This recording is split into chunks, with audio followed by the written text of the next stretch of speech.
Bom dia, amados. Que a paz do nosso Senhor e Salvador Jesus Cristo esteja em cada coração. Amém. E, sem mais delongas, vamos abrir nossas Bíblias no livro de 1 Pedro, capítulo 3, verso de número 15. Esse é o texto que a gente sempre tem lido e nós continuaremos lendo.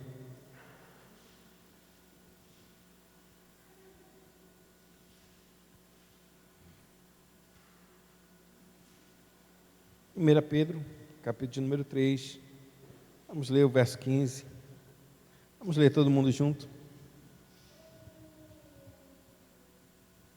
Antes, caia Cristo como Senhor em vosso coração, estando sempre preparados para responder a todo aquele que vos pedir razão da esperança e há em vós. Amém, amados. Oremos. Pai Santo, nós te agradecemos nesta manhã, mais uma vez, pela tua graça, pela tua misericórdia. Que o Senhor, Deus eterno, aprove, está trazendo o teu povo para aprender junto, pelo teu Espírito, Senhor, a tua palavra. Que o Senhor possa ministrar o nosso coração, como está ministrando o coração dos pequeninos no catecismo, ali com eles. Te agradeço, Senhor, pelas oportunidades, Senhor, e te agradeço, Senhor amado, por elas, principalmente por os pequenos, Senhor amado. Tu não ter nos dado um material necessário para que elas possam crescer com substância, Senhor, com firmeza na Tua presença, Pai. Assim eu te peço, abençoa mesmo todos os professores que estão empenhados em realizar essa obra. Que o Senhor mesmo estenda e estabeleça a obra de Suas mãos. No precioso nome de Jesus oramos e te agradecemos. Amém.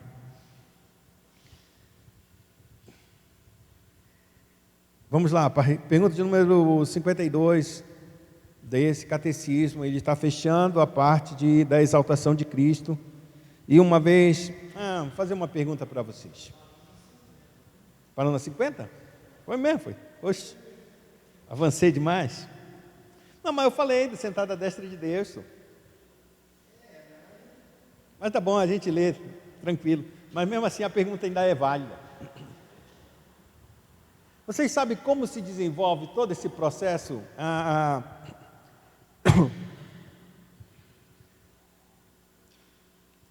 O processo da redenção, o processo da salvação, como se desenvolve cada uma das etapas?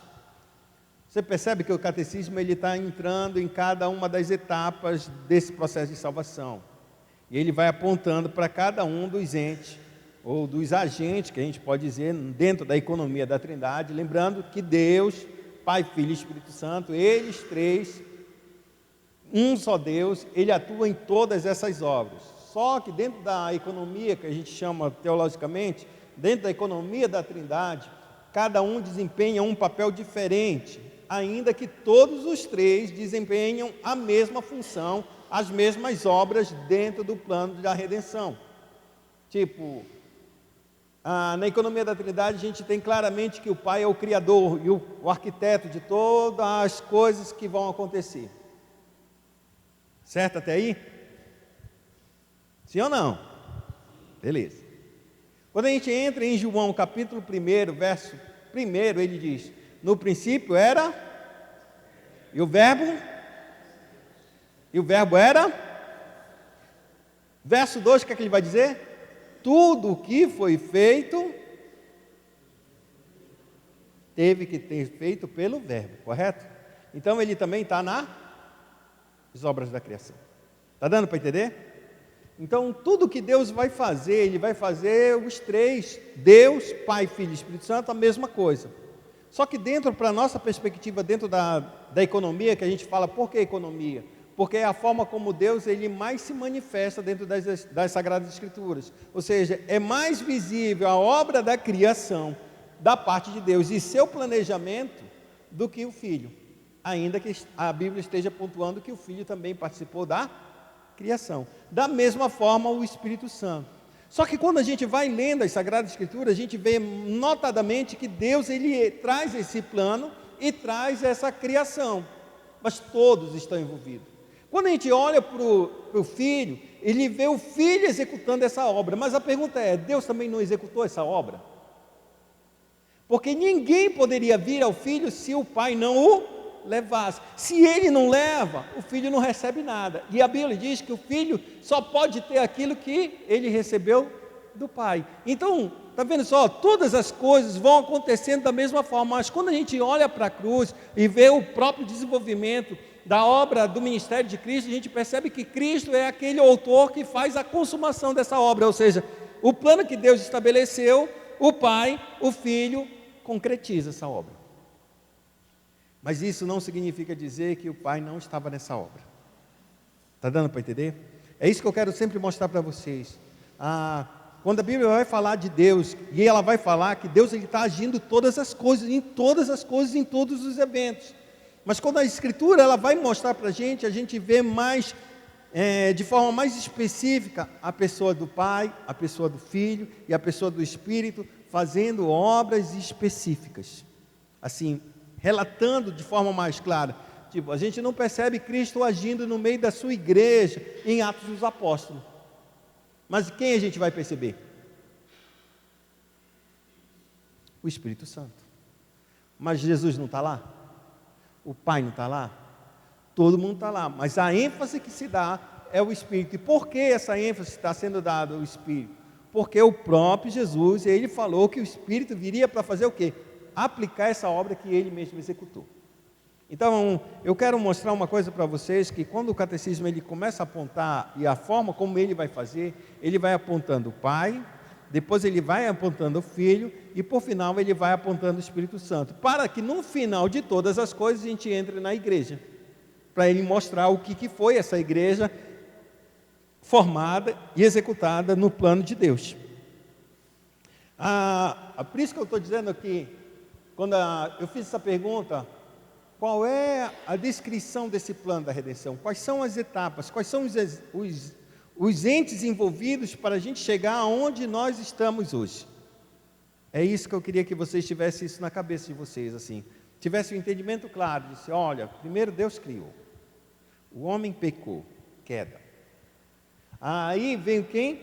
Cristo como Redentor. Ele executa o processo da redenção. Todo o trabalho de expiação foi executado. Então ele vai, se ele terminou o trabalho, ele tem que sentar e descansar. Ele descansa à destra de Deus. A partir de então, o que Jesus falou? Que ele não deixaria a gente o quê? Órfão. Se ele não vai deixar o órfão, a Bíblia diz exatamente que Deus e o Filho envia o Espírito Santo para a terra para completar essa obra, ou seja, ou melhor dizendo, para aplicar essa obra de redenção nas pessoas que vão crer em Cristo. Quando o Espírito é enviado, agora a gente já está na última fase da obra. O Espírito está aplicando e está, que a gente chama está unindo cada pessoa no corpo místico de Cristo. Ou seja, fazendo a união entre o homem e o próprio Deus, numa só, como a Bíblia vai chamar, para o casamento, o homem faz com a sua esposa uma só carne, mas com Deus forma-se um só Espírito. Uma união mística, uma união espiritual na pessoa de Cristo Jesus.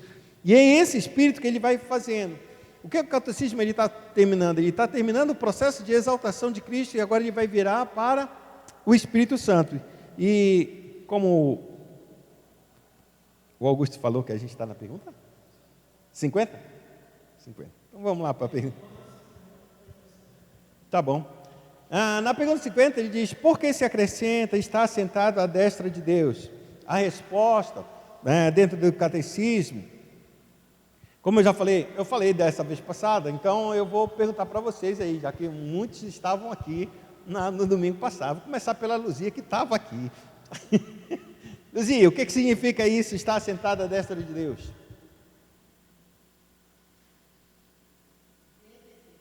Direita.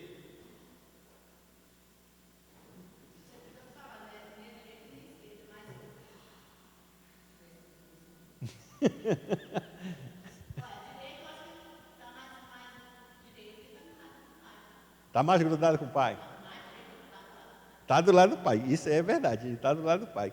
Mas por que ele usa a destra, direita?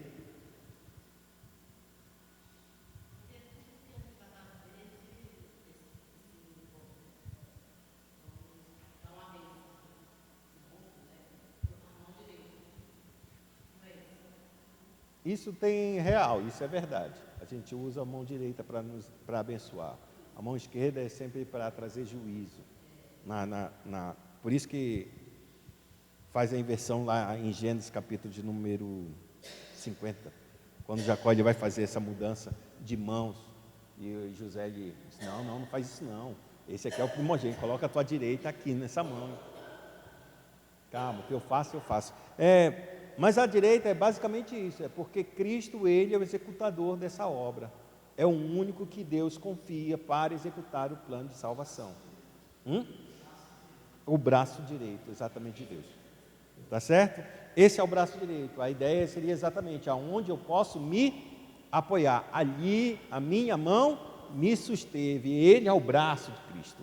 Lembre-se do que Isaías ele vai dizer. Ele se impressionou porque não tivesse ninguém para interceder, ninguém para ficar na frente. Então, pelo que o meu próprio braço trouxe a salvação. Quem é o braço dele? O Cristo. Tá bom? Pega esse verso, João 5:22.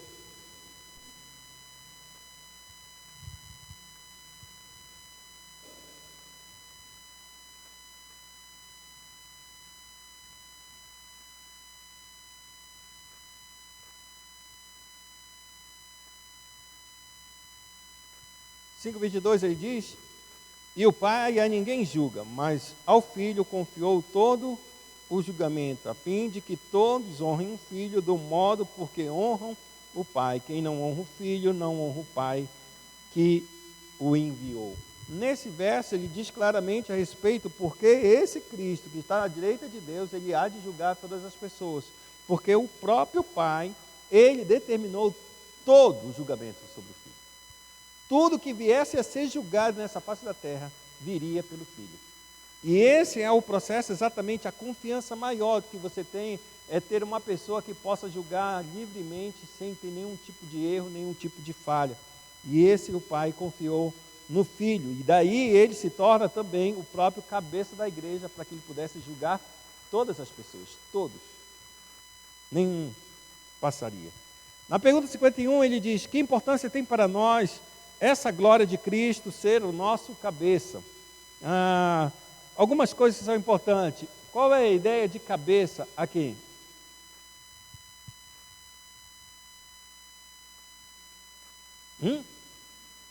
O que lidera, o que lidera. O que mais? Qual é a outra ideia a respeito de cabeça aqui?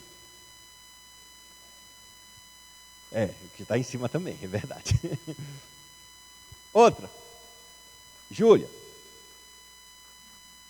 Qual é a ideia que tu tem de cabeça? Ser Cristo cabeça. Oi?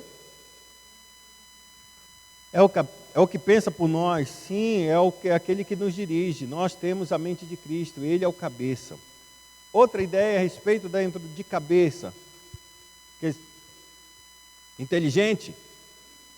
O dirigente, o que lidera, o dirigente, o que nos guia, o que pensa. Mais uma.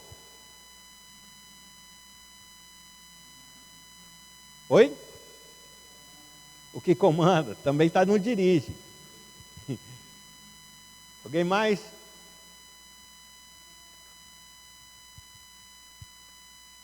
Lozinho, me diz aí. É você mesmo.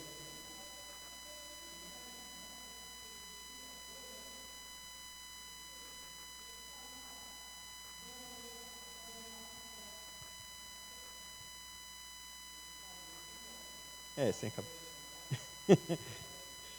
Tem uma coisa que é importante dentro dessas palavras, que tudo está verdadeiro. Cada uma dos sentidos que vocês trouxeram não tem nenhum erro teológico, muito pelo contrário, está dentro das escrituras mesmo disso. Mas lembre-se, o cabeça também é uma parte clara de que a gente tem duas coisas bem firmes dentro desse negócio. A primeira é que, sendo ele cabeça, a gente tem um corpo. Se tem uma cabeça, a igreja é o quê? O seu corpo. O que dá a entender é que não existe igreja separada do Criador, do Redentor. Não existe. Apesar de Cristo estar lá no céu, sentado à destra de Deus, sua igreja e o seu corpo está nessa terra, ele está ligado a ela. E todo aquele que não está ligado à cabeça está fora da salvação. Está desligado. Está desligado do corpo e não faz parte do corpo, está fora. Segunda coisa que eu queria colocar para vocês, em termos de cabeça também, ele fala a respeito da representação. Ele é o nosso representante. Ele é o nosso representante federativo, ou seja, um ente da federação, exatamente, Cristo, ele nos representa a todos nós. Se o que acontece com ele, acontecerá conosco. Assim como aconteceu com Adão, de ele pecar e ele cair, e ele se apartar da graça e da misericórdia de Deus, e isso foi trazido a cada um de nós na sua pior sequência que a gente pode ver, que é a sequência do pecado, introduzido no nosso coração, ao ponto de a gente não querer mais fazer aquilo que a gente deveria fazer, e aquilo que a gente não queria fazer, é isso que a gente está fazendo. Essa força maligna do pecado que está em nós, e é representação clara da queda, de que em Adão, ele era o nosso representante. Na história da igreja, muitas pessoas declaravam, a gente tem um bebezinho aqui. Quantos meses tem ele? Ela, ou ele? Ela. Ainda não ganha do meu pequenino, não. Meu pequenino ainda ganha. Está com 9 meses. Mas ela é a menor daqui agora.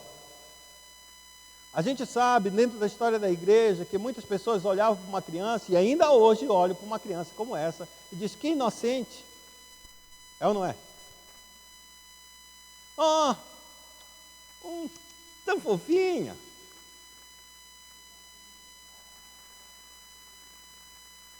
Mas esse texto é um texto em que muitas pessoas se levantaram ainda no período nos primeiros 4 séculos da igreja, dizendo exatamente que o homem, como Ari dizia, ele não é pecador, ele aprende a pecar. Ele aprende a pecar.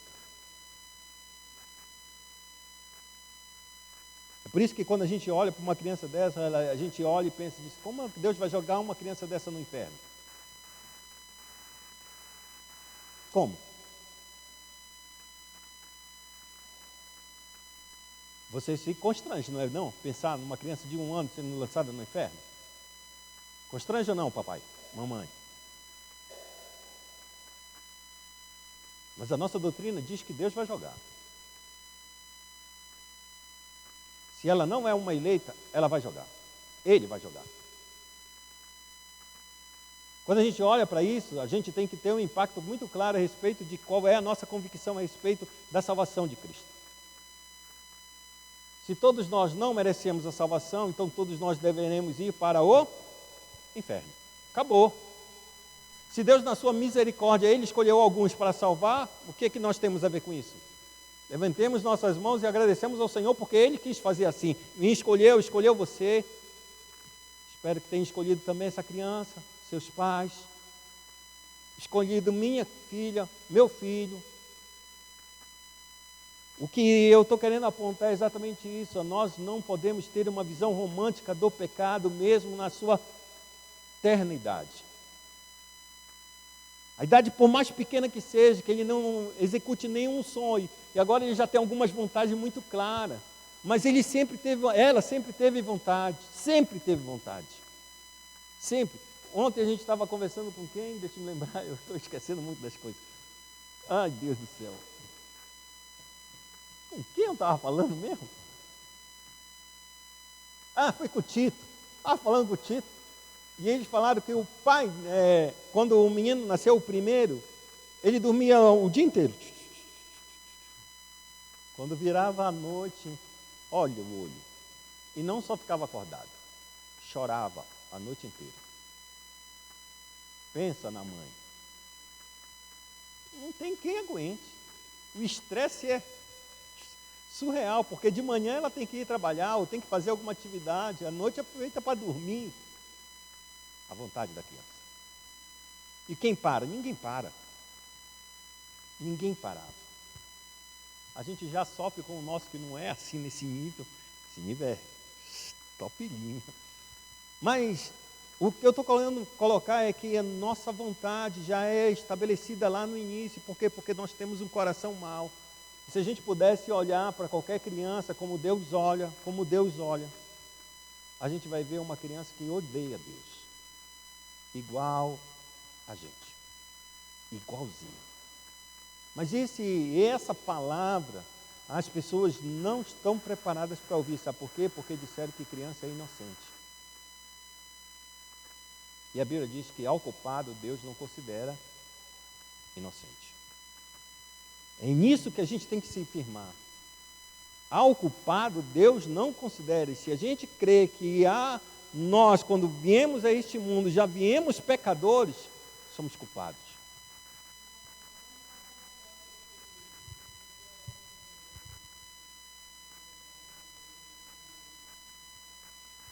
É por isso que a gente estuda as Escrituras, para ficar nas Escrituras, porque os nossos sentimentos vão olhar e vão dizer, não, ela é muito fofinha, como é que vai levar para o inferno?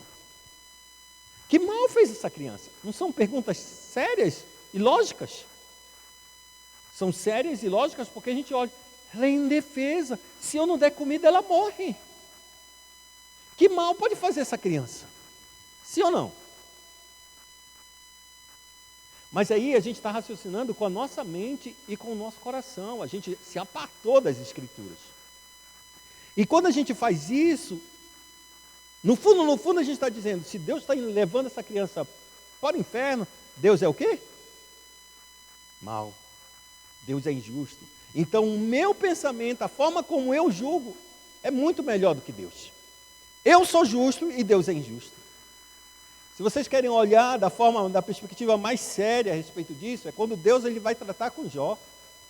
E quando ele vai tratar com Jó, porque Jó se considera tão justo, e ele se torna tão justo que ele nunca declara isso, que Deus é mau. Ele nunca declara que Deus é injusto, mas no seu coração e na forma como ele se expressa, ele está dizendo, Deus foi injusto para comigo. É por isso que quando Deus ele vai tratar com Jó, ele vai dizer assim mesmo, tu que é um homem cheio de sabedoria, já viveu tanto tempo, me diz aí, onde tu estavas quando eu comecei a colocar e dar nome para as estrelas? Me diz. Tu sabe de muito, teus anos são, dá nem para contar. E ele começa a falar só em termos de sabedoria, em termos da criação, já que tu tem uma idade tão avançada, tu já viu muitas coisas. No final do texto, a Bíblia declara que Jó falou de coisas que eram demasiadamente altas para ele falar, coisas que ele não sabia. E ele se envergonhava colocando a mão na boca e o rosto no pó, de vergonha, porque ele tentou justificar a si próprio, condenando o próprio Deus. E aí eu quero voltar de novo o texto.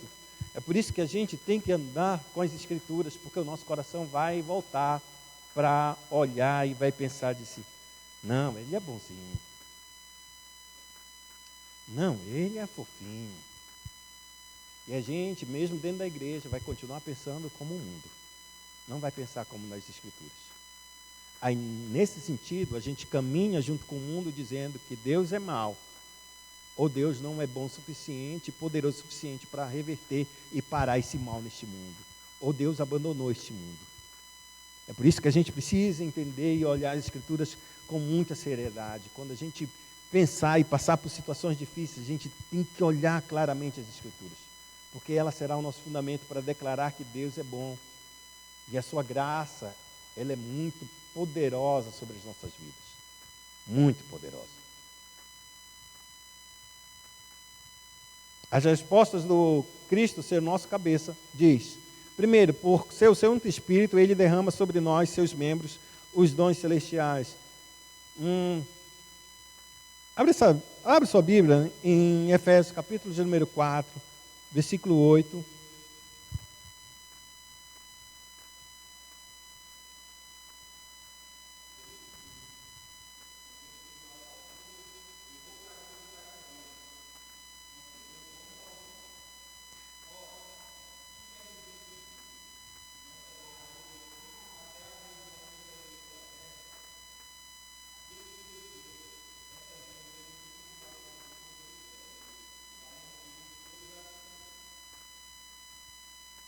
Continua, até o 12.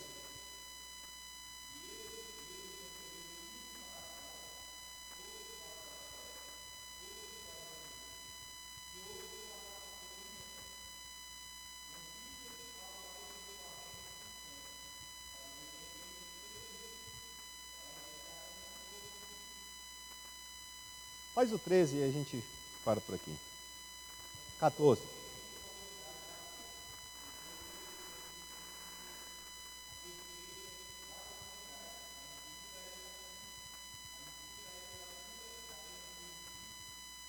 Para que não sejamos mais como meninos, agitados de um lado para o outro, levados ao redor por todo o vento de doutrina, pela artimanha dos homens, pela astúcia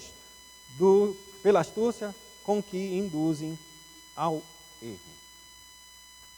Nesse ponto, a Bíblia declara que Cristo ele sobe aos céus e ele vai fazer o quê? Ele vai dar dons aos homens. A ideia de Deus é levantar os dons aqui, são dons ministeriais, ou seja, uma vocação específica para cuidar da igreja em 5 ministérios: apóstolo, profeta, pastor, evangelista, pastor e mestre. Dentro desses 5 ministérios, hoje a gente só tem basicamente 3 ministérios bem atuantes na nossa igreja, que é evangelista, pastores e mestres. Porque a gente já não tem mais apóstolo e não tem mais profeta, porque o profeta, ele era exatamente aquilo que trazia a revelação de Deus, e a revelação foi fechada. Ponto. Os apóstolos também só foram escolhidos 12, não existe apóstolo mais nos dias de hoje. Os apóstolos estão nas escrituras e ali acabou. Se a gente quiser ter um apóstolo hoje nos dias, a gente só tem como denominação, ou melhor dizendo, nominalmente, porque o significado de apóstolo é enviado, é isso. Então, se eu me arrogar como um apóstolo, eu fui enviado, assim como o Lecis foi enviado, assim como cada um de nós fomos enviados para quem? Como ovelhas para o meio de lobos. Então, essa ideia não tem mais os 2 ministérios, apóstolos e profetas. A igreja precisa desses 2? Não necessariamente não precisa. Por quê? Porque necessita somente dos 3. E que a gente pode ficar exatamente somente com os 2, evangelistas, pastores e mestres. E o 5º ministério, muita tradução diz que o pastor tem que ser pastor, mestre. Tem pastores que não são mestres? Tem. Tem mestres que não são pastores? Tem. Às vezes, esses 2, é bom que o pastor seja um mestre. Eu não sou um mestre. Estou longe disso. Queria ser, mas não sou. Talvez eu tenha os dons para isso, mas preciso de mais capacitação para ser um mestre. E não é ir entrando num mestrado que eu vou me tornar um mestre. Isso não tem nada a ver. Deu para entender? São coisas diferentes. Um mestrado ou qualquer nível de educação, por mais que seja cristão, ela te dá um título, ela não te dá um ministério. São coisas diferentes. Então, nesse sentido, é importante que a igreja tenha mestres, porque muitas vezes esses mestres não são pastores. Mas se for muito chamado, provavelmente esse mestre é um pastor. Calvino é pastor e mestre. Pastor e mestre. A maioria dos homens do período da Reforma, eles eram pastores e eram mestres, eram muito trabalhados, muito preparados para isso. Hoje a gente tem uma separação muito grande e o tempo de preparação que eles tinham, a gente não tem nos dias de hoje. Por falta da igreja. Por falta de replicar líderes na igreja que sentavam e ensinavam continuamente até levantar os verdadeiros ministros da palavra, tanto sendo pastores quanto sendo mestres. Por isso a gente tem uma defasagem nesse sentido. E a igreja sofre com isso. Porque a Bíblia declara que Deus deu pastores, tudo isso dentro de uma igreja. Já pensou ter esses 5 ministérios dentro da igreja? Como essa igreja não se desenvolve, como essa igreja não é forte, como essa igreja não vai avante. Porque tem a linha certa e a clara certa de jogar e levar eles a caminhar exatamente naquilo que Deus quer, em todas as áreas, em todos. Lembre-se que o texto ele diz exatamente isso. Com vista ao aperfeiçoamento dos santos para o desempenho do seu serviço. Qual é o serviço dos santos? Tiago, qual é o serviço dos santos?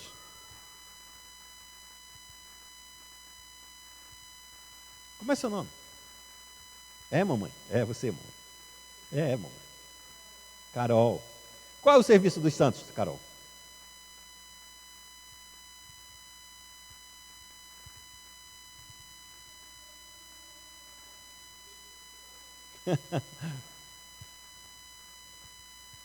Alejandro.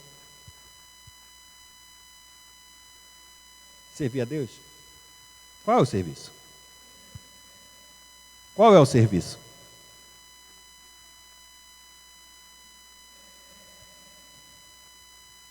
Não estou escutando. Preciso ouvir.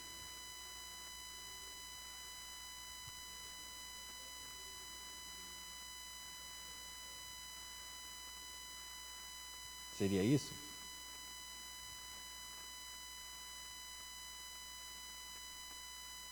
A menina. Hã? Não sabe a resposta. Antônio. A Núbia deve saber que ela está coçando a cabeça. Sabe não? Qual é o serviço dos santos?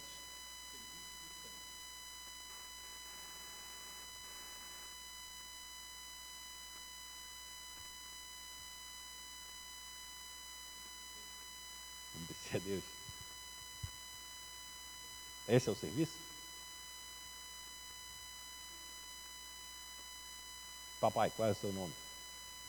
Leandro. Leandro e Carol, tem que gravar, rapaz, que é difícil. Vocês já vieram aqui, eu esqueci. Eu não esqueço a fisionomia, mas os nomes eu esqueço. Qual é o serviço do santo, Leandro?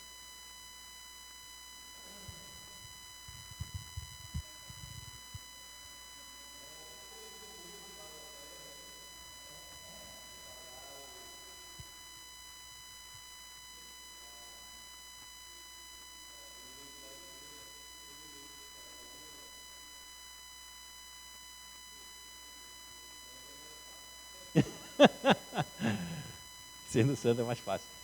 Chegou bem perto disso. Bem perto.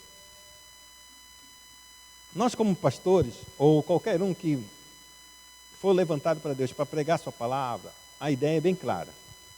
A ideia é que a gente prepare vocês, aperfeiçoe vocês para a obra que Deus chamou. Para o serviço dos santos. Luzia, quantas vezes você cantou aí na igreja? Não, hoje não. A vida toda. Você já trabalhou aí no grupo de louvor? Que isso, o serviço dos santos. Nunca fez o serviço dos santos? Não vou mesmo. E aí o serviço dos santos? Você cantou lá na frente? Não, estou falando lá na frente, é o serviço dos santos. Você não é santo. É ou não é? Porque o serviço é dos santos, Lúcia. Nós somos santos. Você nunca cantou, como é que você é santo, então? E aí, tu não faz parte do serviço dos santos? Cadê o teu serviço? Já pregou? Aqui? Serviço dos santos. E aí, não é santo? Não. Eu sou santo, eu prego, eu já cantei também aqui na frente, e agora? Está perdida, Luzia.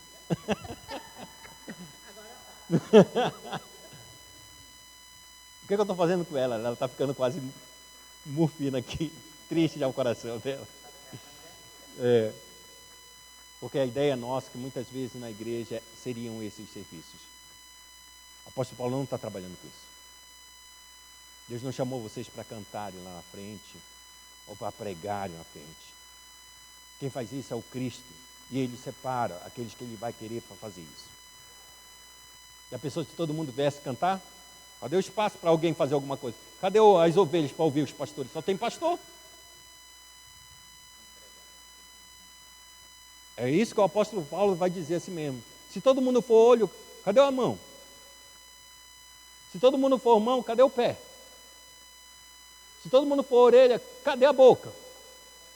Somos um corpo e temos vários dons, para o serviço do trabalho. E qual é o serviço do trabalho? Deus te chamou para ser sal e luz da terra. E como é que a gente é luz e sal da terra? É quando Deus nos dá a vocação para a gente ser o que é.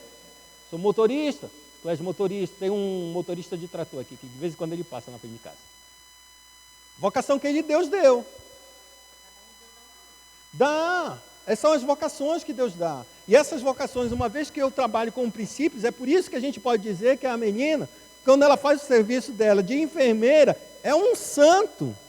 É uma vocação santa. Tem o mesmo peso, só não é mais elevada do que o ministério, porque o nível de responsabilidade que tem o ministro da palavra é infinitamente maior. Porque se ela errar no medicamento que ela fizer sobre a vida de algum paciente, o que é o máximo que ela pode trazer? Morte. Mas que morte? Morte física. Mas se eu errar aqui, eu posso levar vocês um monte para o inferno. A responsabilidade é maior por causa disso, porque o meu peso é maior. Mas a vocação é tão santa quanto ela. E quando a gente começa a olhar os nossos trabalhos e as nossas vidas, toda a nossa vida, que Deus nos chamou para cada ponto, é isso que o apóstolo está dizendo. Eu te dei os ministérios para vocês desempenhar o papel de vocês com maior eficácia, com maior brilho, em maior santidade, com maior glória, porque Ele vos chamou das trevas para a sua maravilhosa luz, para anunciar o quê? Essas virtudes. E que virtudes são essas? São virtudes de uma vida que representa realmente Deus. Deus como Ele é a verdade. Deus é justo, então é justo. Deus é misericordioso, então exerce misericórdia. E quando a gente fizer esses atos, a gente faz esses atos nos nossos trabalhos, como professora, como motorista, como cozinheira, aí é Norma, não é Norma, não é cozinheira, não, lá da escolinha, da escola. E assim cada uma das profissões. E quando Deus está fazendo isso, presta atenção, o primeiro trabalho que Deus deu ao homem foi para ser agricultor. E você pode perceber que a maioria das pessoas que trabalham com agricultura, na roça pequena, não são, na maioria das vezes, não são desprezados. Entra na roça, é nem da roça.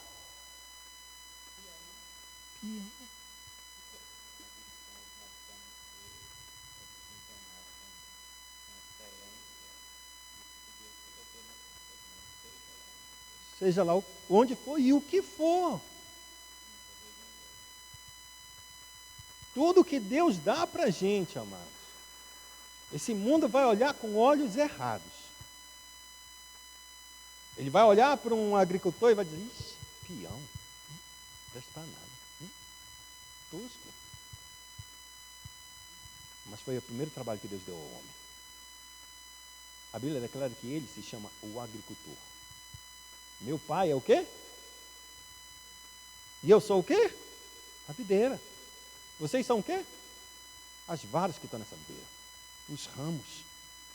Quanta glória Deus colocou sobre a perspectiva de um agricultor. Agora a minha profissão muda de... Não muda? Quando a gente não tem um senso claro a respeito disso, e isso é resultado claro da Igreja Católica, que ela separou o clero de um lado e todas as profissões como seculares, mas Deus está dizendo, tudo é santo, é meu, estou enviando para o mundo, o que vocês tocam, o que vocês fazem, não é do santo? Então são santificados por mim. O que Deus está trazendo para nós é que quando as palavras de Deus começam a ser ministradas no nosso coração, a gente começa a mudar a nossa perspectiva e ver quão relevante é os nossos trabalhos, as coisas que fazemos. Temos uma blogueira aqui, tem de ser santa. Temos um homem do caminhão do guincho aqui, disse que ia me levar para a casa dele. Eu vou trazer o guincho. Eu digo, que negócio é esse? Que vergonha é essa? Me carregando no guincho. Temos aqui um guia, e assim tantas outras. Tínhamos aqui um político, o irmão Jair, já foi prefeito aqui? Foi. Tínhamos. Mas ainda temos um administrador. O que Deus está dizendo? Quando Deus ele olha para nós e coloca uma vocação clara, é para que a gente possa exercer esse ofício. E esse cabeça, ele vai nos instruir a fazer isso. Esse cabeça vai nos instruir a fazer de maneira diferente, como tantos os outros homens fazem. Para que a glória de Deus se diga, realmente é um homem de Deus, é realmente uma mulher de Deus. É assim que eu não conheço muito Deus, mas Deus deve ser parecido com esse homem. Por quê? Porque é assim que a gente desenvolve o ministério. Ministério que é voltado para a casa de Deus é um ministério errado. É um ministério que não entendeu o Evangelho. Por isso que é tanta opressão, às vezes há tanta culpa no meio da igreja. Eu não toco, eu não canto, eu não estou lá em cima. Não... Te falou que é para te estar ali. Se fosse para te estar lá, tu ia estar lá. Mas Deus já te deu dons e talentos para você exercer. Exerça isso e espalhe isso, porque vai ter lugares que eu nunca vou entrar, mas nunca vou entrar. Nunca. Mas Salve Mário vai entrar, Norby vai entrar, Júlia vai entrar, Tiago vai entrar. Quando eles exercerem isso com fidelidade, as virtudes, não só o trabalho, as virtudes desse Deus, as coisas começam a alterar, as pessoas começam a ser alcançadas. É só assim que vai o Evangelho. É assim que o Evangelho vai mudando e vai trazendo honra e dignidade para nós em tudo que a gente está fazendo. Tudo traz dignidade. Nada vai ficar, o Léo é desprezível. Nada. Tudo é muito digno. Tudo é muito útil. Tudo é muito honrável, desde que seja feito na presença de Deus, naquilo que Deus estabeleceu para que nós viéssemos a fazer na sua casa. E esse é o cabeça, que ele disponibiliza isso para nós.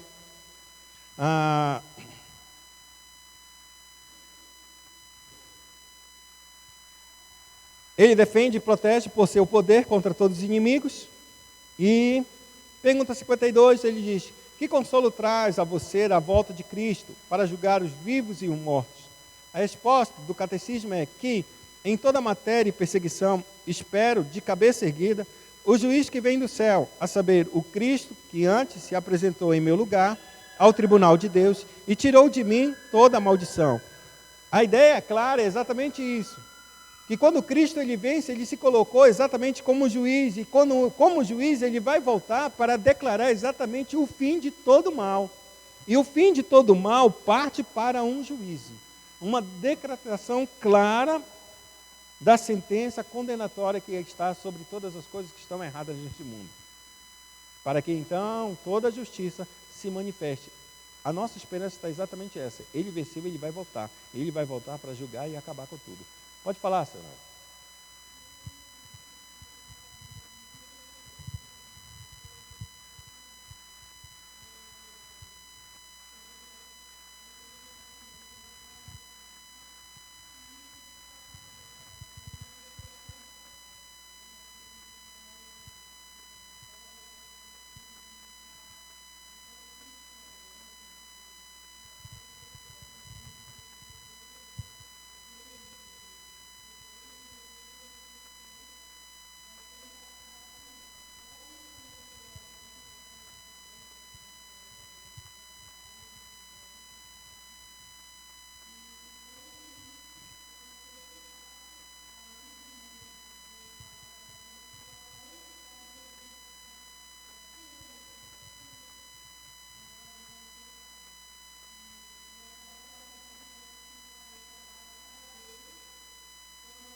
Exatamente. E aí a gente rompe com duas coisas. Um sentimento de culpa, porque parece que a gente nunca está fazendo nada para Deus. Eu não canto, não prego, faço isso, não consigo ler um versículo na frente de todo mundo. Por que isso? Deus não te chamou para isso? Se Deus te chamou, amém. Se Deus não te chamou para outra coisa. Sabe o certo? A Bíblia declara que na parábola dos talentos que ele deu 5 para um, 2 para outro, e somente um para o terceiro. O que recebeu 5, quando ele voltou, ele devolveu outros 5. Quem recebeu 2, ele foi e devolveu outros 2. O que tinha recebido 1, o que é que ele fez? Disse, eu sei que o senhor é muito perverso, muito mal. Eu vou enterrar meu tesouro para ninguém roubar, ninguém perder, ninguém fazer nada, e eu não fizer nada. Vou enterrar. E aqui, quando tu voltou, eu tirei, desenterrei, está aqui teu talento. O que tu me deste está aqui teu, pode ficar. Essa parábola ensina algumas coisas. Primeiro, a percepção que a gente tem a respeito de Cristo vai moldar a forma como a gente age nessa terra. A forma como ele entendia que Deus era mau, que Deus era muito justo. De alguma forma ele percebe que isso não está certo. E como isso está errado na concepção dele a respeito de Deus, ele enterra o talento. É para pagar. Tipo, como é que chama? Na mesma moeda, né? Assim que se diz, na mesma moeda. Tu fizeste mal de mim, tu deste 5 para Augusto, 2 para... Só para mim 1? Está errado também. Toma o que é teu. Algumas coisas, perseguições são muito claras nessa parábola. Uma segunda coisa que é perceptível é o quê? É que não existe pessoas que não receberam o talento de Deus. Não existe pessoas que não receberam dons e talentos de Deus. Não existe. Não existe. Sempre tem alguma coisa que Deus te deu. Ainda aqueles que tenham dificuldades no seu cognitivo e não consiga fazer nada. Esse recebeu, eu não consigo ver. Talvez também tu não consigas ver. Mas Deus deu. E Deus vai devolver. Ele vai devolver. Se Ele é um santo, Ele vai devolver. Não me pergunte como, mas no dia do juízo a gente vai saber quem é quem. E muitos de nós estão enterrando talentos. E o talento que se enterra não é para fazer, não é para porque não está fazendo a coisa. Não, é porque não conseguiu desenvolver aquilo que Deus deu para você. Porque todos se desenvolveram. E a ideia não é em termos de capacidade, porque Deus nos escolheu com capacidades diferentes. A ideia é fidelidade. Ele vai te julgar pelo aquilo que você é fiel, o que Ele te entregou, e você está respondendo exatamente com aquilo que Ele te deu. Pela fidelidade. Não são teus resultados. Pode falar, Cid.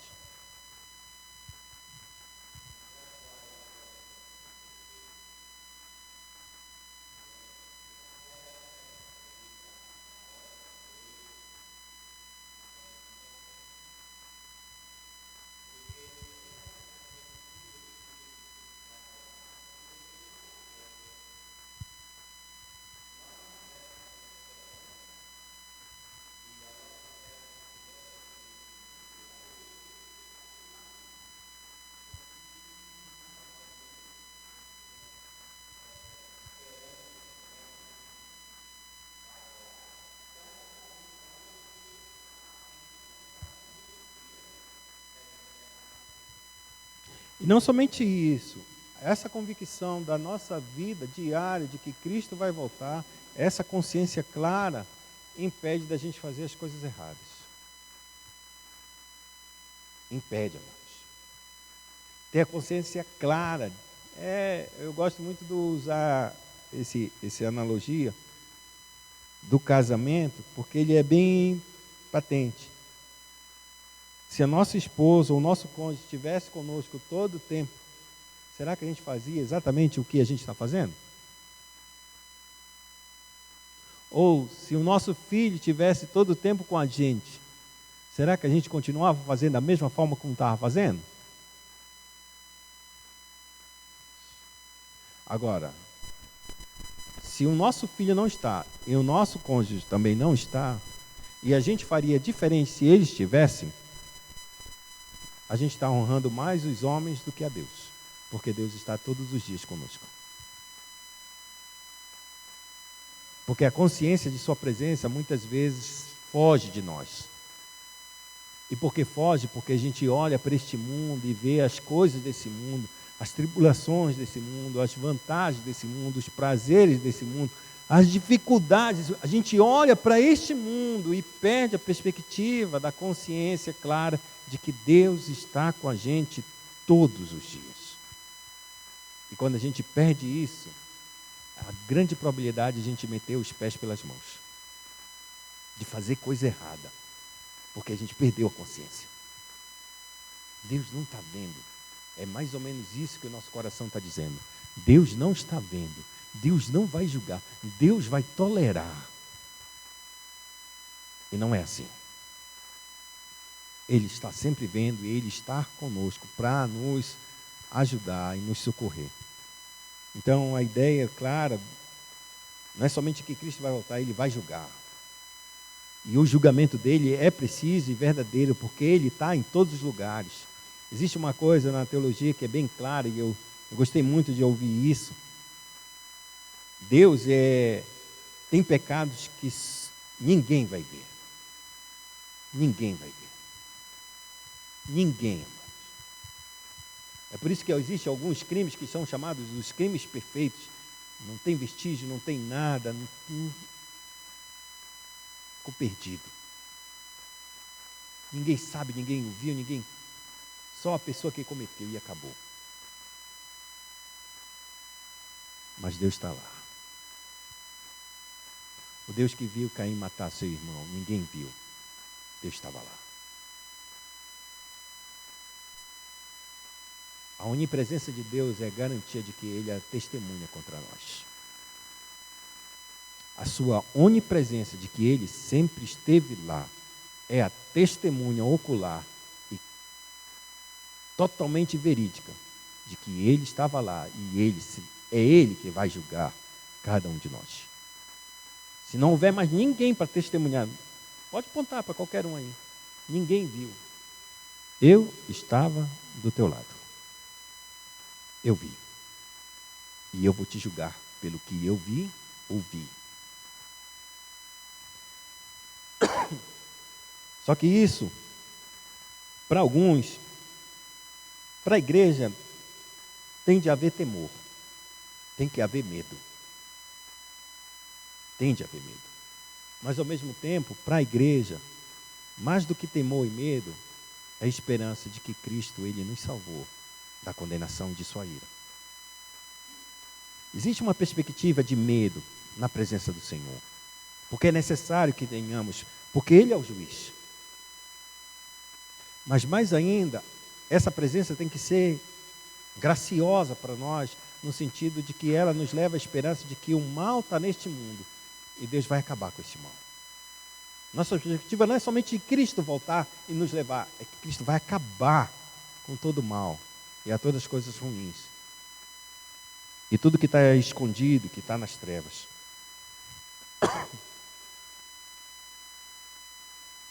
Pergunta 53 diz: o que você crê sobre o Espírito Santo? A partir de então, agora, o catecismo, ele da pergunta 53, ele começa a virar a respeito da obra do Espírito Santo e a obra de sua santificação em nós. O que você crê sobre o Espírito Santo? Algumas perguntas são importantes para nós a respeito disso. Algumas perguntas, ou algumas pessoas disseram que o Espírito Santo era apenas o quê? O poder de Deus. Que não era uma pessoa. Que é apenas uma energia. A pergunta é: considerar isso o Espírito Santo não é blasfemar? É ou não é? É por isso que o testemunho de Jeová é uma seita. Porque eles consideram o Espírito Santo como uma força, uma energia, um poder. Se ele blasfema do Espírito, quem vai interceder? Se a gente pega contra o Pai, Jesus intercede. Se a gente pega contra o Filho, o Espírito intercede. Mas se a gente peca contra o Espírito, o que sobra? Nada. Por isso que Jesus falou: todo pecado contra o Filho do Homem será perdoado. O pecado morreu, mas contra o Espírito Santo não lhe será perdoado. É por isso que a gente considera ela como uma seita. Não tem chance de ser uma pessoa salva. que viver naquele lugar. E sobre essa doutrina. Porque ele infringe claramente em um pecado que não pode ser perdoado. E por que não pode ser perdoado? Porque ele não considera que isso é pecado. Pergunta 53, ele diz: o que você crê sobre o Espírito Santo? Resposta: primeira coisa, creio que ele é verdadeiro e eterno Deus com o Pai e com o Filho. É a primeira definição do catecismo. O que você entende do Espírito Santo? Ele é Deus.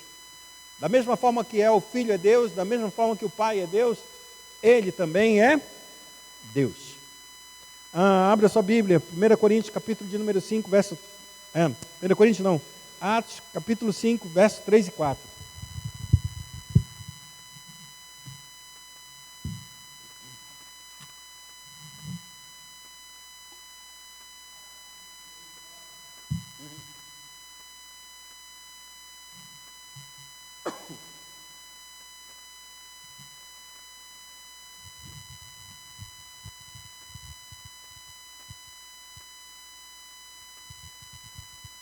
Pode ler.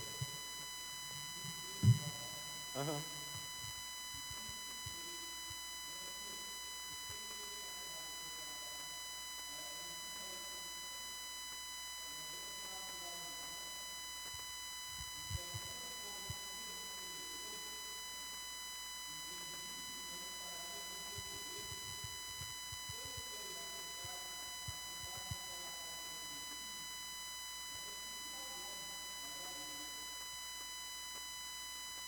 O que é que ele está declarando? Mentiste a quem? A Deus. E quem é Deus aí? O Espírito Santo. Não mentiste aos homens, mentiste ao Espírito Santo. E no final ele diz: mentistes a Deus. Antes de mais nada, a gente tem que entender claramente isso. O Espírito Santo é Deus, é a primeira coisa. Segundo, que ele foi dado também a mim. Mateus capítulo 28, verso 19.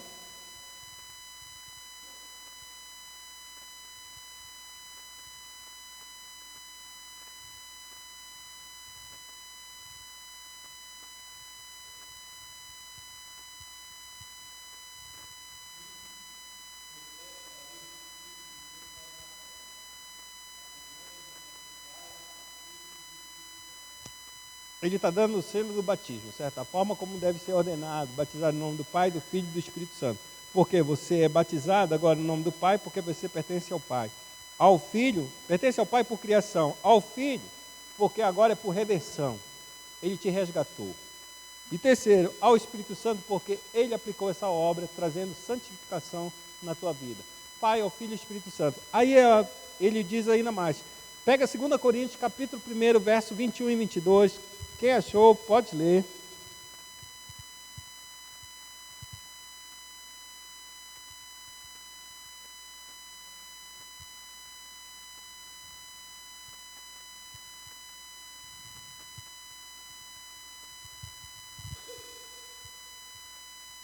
Segundo aos Coríntios, capítulo 1, verso 21 e 22.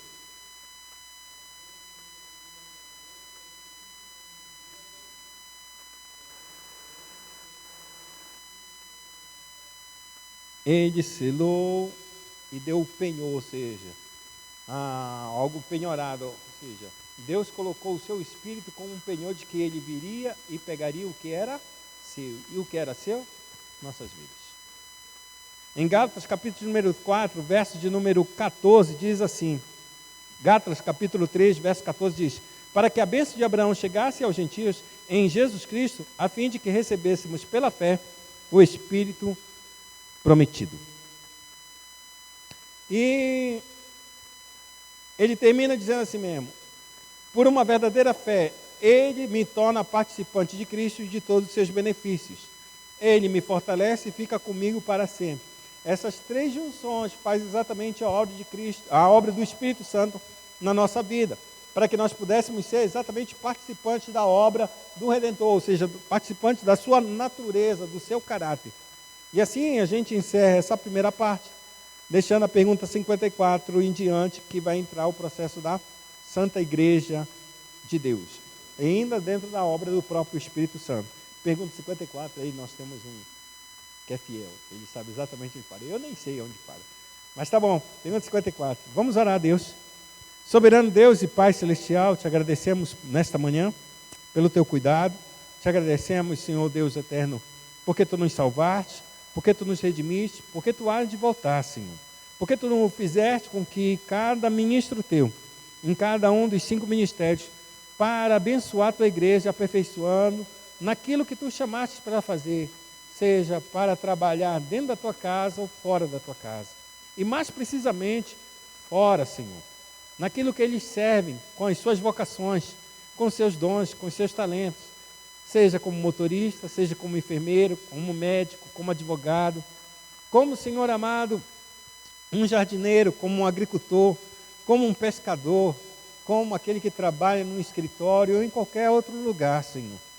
Tu usaste, a tua grande graça, Senhor amado, é sobre a vida deles para eles serem sal e luz nessa terra, naquilo que tu chamaste para mostrar a realidade da tua verdade, Senhor, e a verdade do teu caráter por meio de suas obras. Assim nós oramos e pedimos a tua bênção sobre toda a tua igreja, hoje e sempre, que o coração deles, Senhor, não fique entristecido, que o coração deles e sua mente não fiquem sentindo-se culpados, seja por não pregar a tua palavra dentro da tua casa, ou por não cantar dentro de um grupo de louvor, Senhor, ou fazer qualquer outra atividade, Senhor, na tua casa. Que eles se alegrem, Senhor, porque tu os chamaste com a mesma vocação, para que eles sejam fiéis, Senhor, fiéis no seu serviço, e glorifiquem o teu nome pela dignidade que tu dá a cada um dos trabalhos que tu tem dado ao teu povo. No nome santo de Jesus oramos e te agradecemos. Amém.